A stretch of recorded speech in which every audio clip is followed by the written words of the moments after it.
បាទសូមជម្រាបដល់កីឡាករមកគោក្រហមបាទមកហូរលើកទីនៅតាខ្នាបានឧបត្ថម្ភនិងលើកទឹកចិត្តដល់កីឡាករមកគោក្រហមចំនួន5ម៉ោងរៀលសូមអរសាទរដល់មកហូរបាទគឺលោកយើងនៅកាត់បាទពុកណាបាទបងលាក់ចែឡាងក៏បានឧបត្ថម្ភដល់កីឡាករមកគោក្រហមចំនួន4ម៉ោងរៀលទៀតបាទសូមអរសាទរសម្រាប់កីឡាករមានកាក្រាផងដែរបាទបងចែនៅខ្នាបានឧបត្ថម្ភដល់កីឡាករមកគោក្រហមចំនួន5ម៉ោងរៀល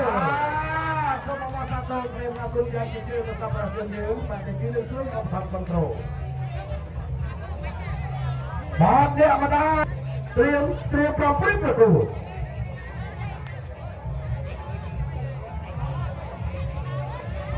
គូពិសេសទី5ទឹកទី1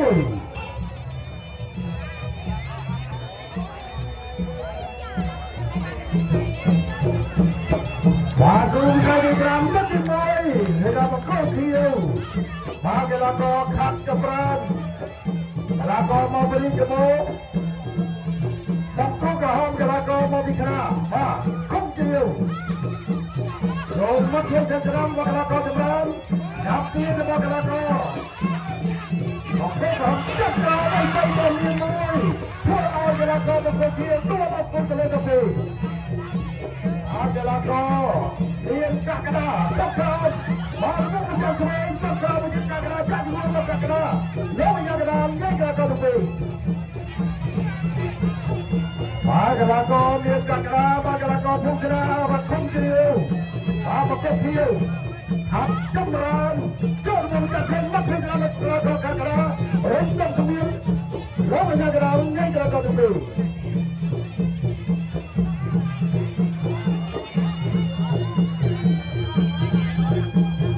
បាទដល់ចូលទៅមកកីឡាករបាទភូភៀវបាទ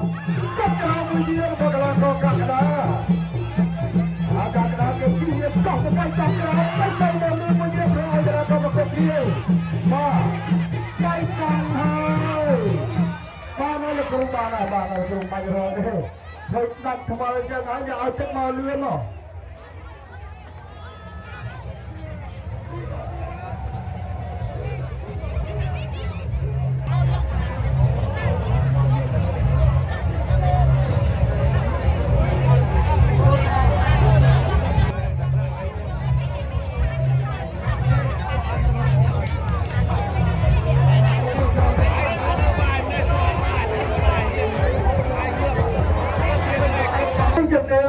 បានទៅលើកីឡាករបងគោក្រហម